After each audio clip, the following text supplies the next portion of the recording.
Menjadi seorang hakim bukan hal mudah, punya tanggung jawab besar.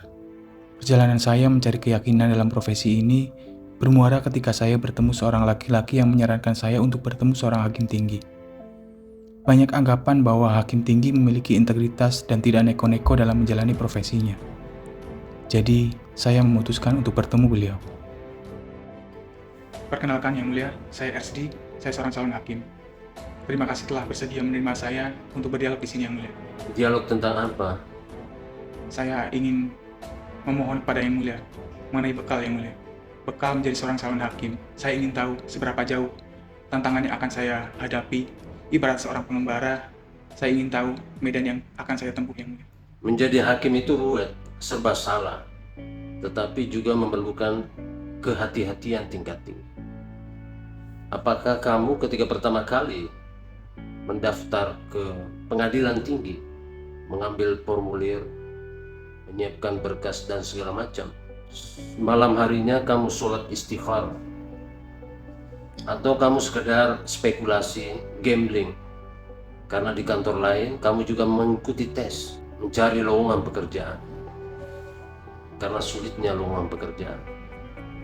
Tapi mudah-mudahan bukan karena keterpaksaan, adanya dorongan, kekuatan yang mendorong kamu menjadi calon hakim.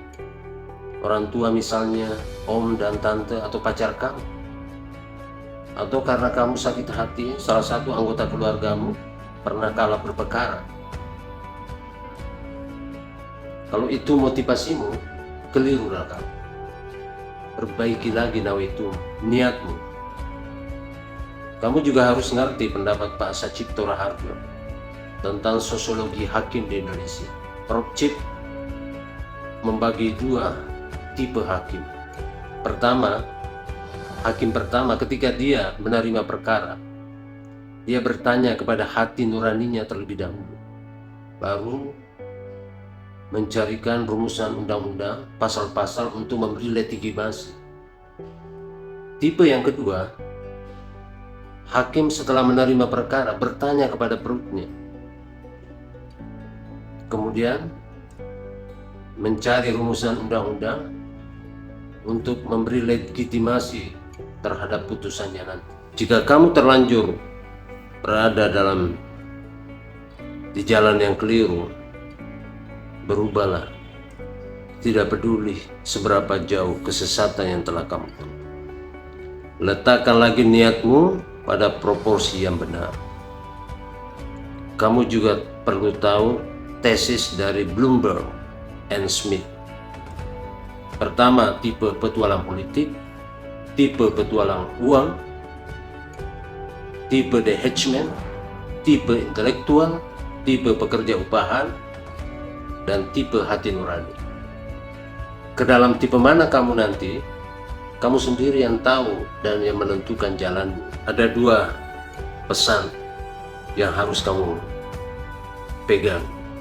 Pertama, surat Khalifah Umar kepada Abu Musa al-Ash'ari, hakim di Kufa. Petikannya begini, samaratakanlah orang-orang di dalam majelismu, baik orang kaya maupun miskin, orang berpangkat maupun orang rendahan, rakyat jelata, agar kepercayaan mereka tidak sampai putus asa dalam mendambakan keadilan. Jauhi dirimu dari sikap marah, kacau pikiran, tidak senang perasaan, menyakiti orang yang berperkara, dan bersikap kasar dalam ruang sidang. Kemudian dari Ali bin Abi Thalib dalam Najhul Balaghah, beliau bilang, pilihlah untuk jabatan hakim orang-orang yang paling utama di antara rakyatmu, yang luas pengetahuannya, tidak mudah dibangkitkan emosinya oleh lawannya, tidak berkeras kepala dalam kekeliruan, dan tidak segan kembali kepada kebenaran bila telah mengetahui, tidak tergiur hatinya oleh ketamakan, tidak merasa cukup pemahaman yang di permukaan, tapi ia berusaha memahami sesuatu sedalam-dalamnya. Beri ia penghasilan yang cukup sehingga meliputi keperluan hidupnya dan hanya sedikit keperluannya kepada manusia.